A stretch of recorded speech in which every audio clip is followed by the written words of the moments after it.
안녕하세요. 평생학교 배워서 바로 써먹는 스마트폰 사진찍기 사진작가 이강신입니다. 이제는 우리 일상생활 속에서 뗄래야 뗄 수가 없는 그런 존재죠. 스마트폰을 가지고 사진을 잘 찍을 수 있는 방법에 대한 이야기를 해보도록 하겠습니다. 사진을 잘 찍기 위한 여러 가지 방법들이 있습니다만 그 중에서 가장 첫 번째 중요한 것부터 이야기를 시작해 보도록 하겠습니다. 사진 찍기 전에 뭐를 먼저 해야 될까요? 우리는 사진 찍으면서 이렇게 스마트폰을 들고 셔터를 누르기에 급급합니다. 하지만 그 전에 가장 중요한 바라보기라는 과정이 선행이 돼야 됩니다. 우리 맨날 보고 있어 라고 얘기를 하실 수도 있을 거예요. 하지만 생각해 보면 여러분들이 지금 길게 잡아서 10년, 아니 짧게 잡아서 5년 동안 10분 정도, 아니 5분 정도라도 한 가지 피사체를 바라봐 본 적이 있으실까요? 아마 없으실 거라고 봐요. 그쵸? 우리는 다 알고 있고 내가 이거를 보고 있다고 생각을 하지만 실질적으로는 보고 있지 않고 촬영을 하는 거죠. 내가 알지 못하는 걸 찍는 거는 어떤 결과물이 나올지를 모르고 촬영하는 거랑 마찬가지가 되는 것이죠. 우리는 흔히 알고 있지만 모르는 것들이 정말 많이 있습니다. 우리가 일상생활에서 볼 수 있는 수많은 SNS 로고들이나 카페 로고들 다 알고 있다고 생각하지만은 그걸 내가 그려보려고 하면은 절대 그릴 수가 없죠. 결국 우리는 모르는 거를 알고 있다고 착각을 하기 때문에 굉장히 오류를 많이 범하게 되는 것이죠. 사진 역시 마찬가지가 되는 것이죠. 내가 알고 있어야지 찍을 수가 있습니다. 그러려면 유심히 바라보는 과정이 선행이 돼야 되겠죠. 연습을 하는 겁니다. 하루에 5분 정도씩 한 가지 피사체를 보고 있다 보면 내가 무엇을 찍어야 될지, 어떻게 찍어야 될지가 떠오르게 됩니다. 그리고 나서 셔터를 눌러도 늦지 않습니다. 여행지에 가서 아니면 친구를 만날 때, 밥을 먹을 때 우리는 카메라를 꺼내 들고 막 누르죠.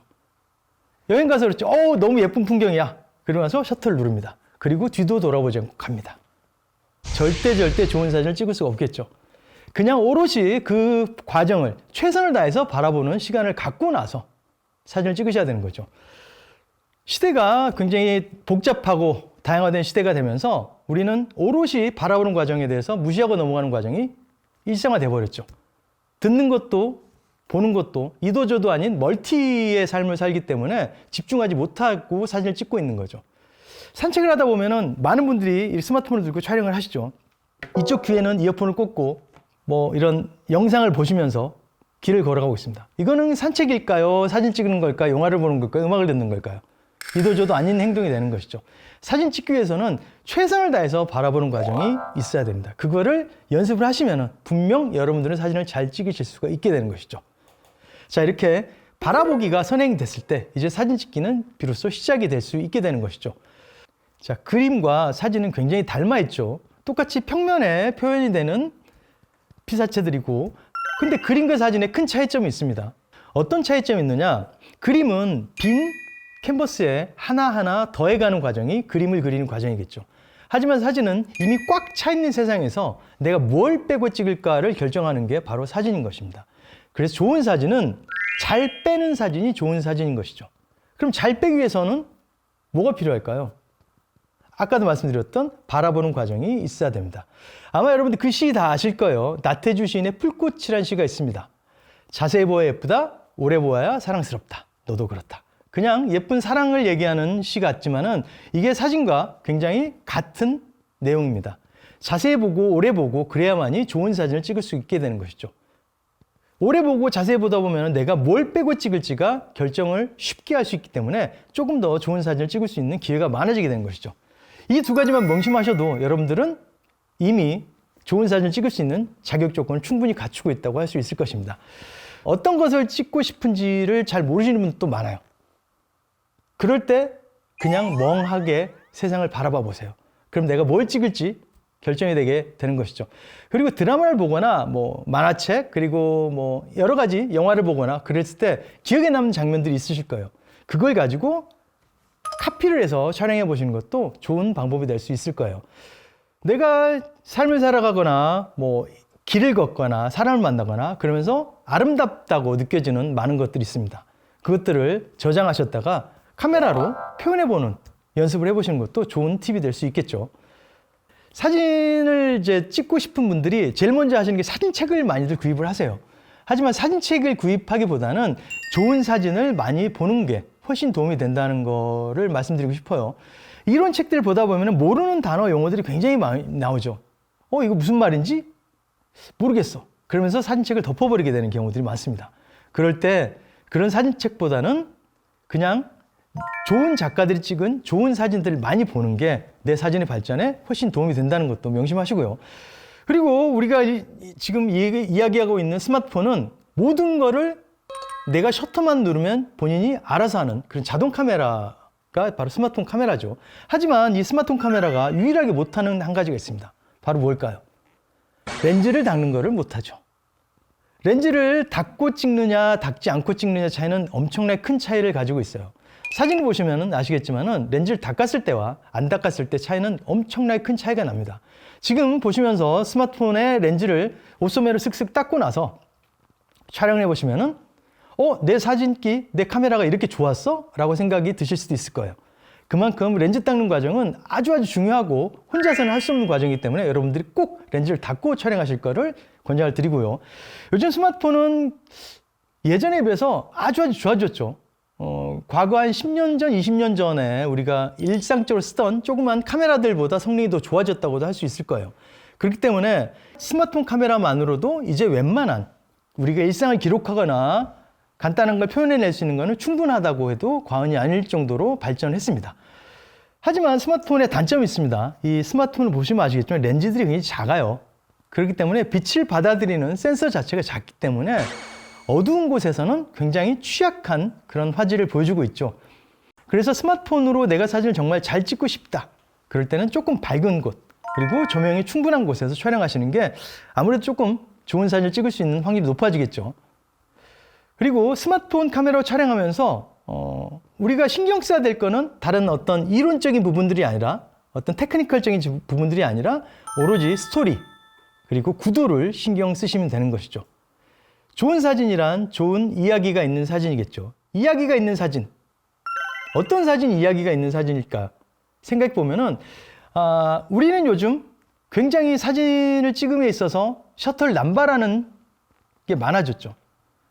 제가 길을 가다가 이제 뭐 어떤 분들 등산에서도 그렇고 사진 찍으시는 거 보면 자 여기 서봐 하고 나서 자라락 연사로 막 찍으세요.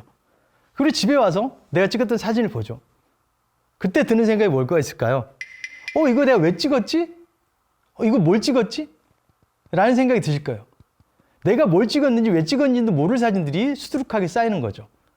예전에 우리가 필름 카메라를 사용할 때 한 장 찍을 때 굉장히 공들여 찍죠.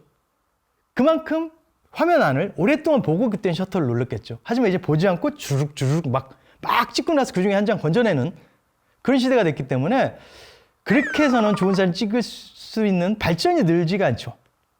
사진을 찍음에 있어서 한 장 한 장 공들여 찍는 거. 그리고 사진을 좋은 사진, 남들이 찍은 예쁜 사진, 잘 찍은 사진을 보다 보면은 내가 찍은 사진이 잘 찍었는지 못 찍었는지 본인 스스로 판단하고 조금 이해를 할 수 있게 되기 때문에 잘 찍은 사진들을 많이 보시기를 바랄게요. 사진은 영어로 포토그래피라고 합니다. 포토그래피는 두 가지 단어가 합쳐진 합성어죠. 포토스와 그래피는 두 개가 합쳐진 단어인데 뜻을 보면은 빛과 그림이라는 뜻이죠. 그래서 사진은 빛으로 그린 그림이라는 뜻으로 풀이를 할 수가 있습니다. 빛을 잘 활용한 사진. 스마트폰은 내가 구도를 어떻게 잡고 빛 방향만 잘 설정해 주시면은 나머지는 대충 알아서 잘 찍어주기 때문에 빛의 방향을 읽는 것도 하나의 중요한 포인트가 될 수 있을 거예요. 자, 이렇게 기본적인 사진에 대한 이해를 하고 이제 설정에 들어가서 우리가 몇 가지만 설정을 한다면 사진 찍을 준비는 완성이 되게 되겠죠. 자, 설정에 한번 들어가 볼까요? 자, 이렇게 바탕화면에서 카메라 아이콘을 클릭하셔서 들어갑니다. 들어가신 다음에 상단에 있는 톱니바퀴를 클릭하시면 설정 모드에 들어가게 되는데요. 이렇게 카메라 설정에 들어가셔서 쭉 하단을 내리면은 수직 수평 안내선이라는 메뉴가 나옵니다. 수직 수평 안내선을 이렇게 활성화를 시켜줍니다. 그러면은 화면이 어떻게 바뀌었는지 한번 볼까요?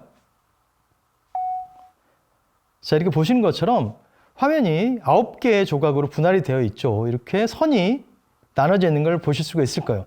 이 선을 활성화 시키셔야지 우리가 구도를 잡고 그리고 촬영할 때 있어서 굉장히 유용하게 사용할 수 있기 때문에 이 부분을 분명히 활성화 시키시고 촬영을 하셔야 되는 거죠. 이걸 활용하는 방법은 제가 또 추후에 말씀드리도록 하겠습니다.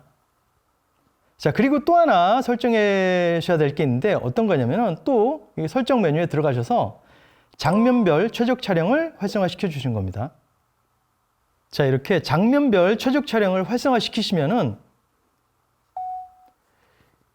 이 카메라 뷰파인드에 보이는 피사체를 카메라가 스스로 인식을 해서 이게 지금 어떤 피사체인지를 본인이 인식해서 최적화된 상태로 촬영을 할 수 있게 만들어주는 것이죠. 뭐 지금 제 앞에 꽃이 있지만 꽃도 그렇고 뭐 바다, 뭐 인물, 음식 등 다양한 장면을 스스로 AI 기능이 인식을 해서 최적화된 촬영을 만들어준다고 하는데요.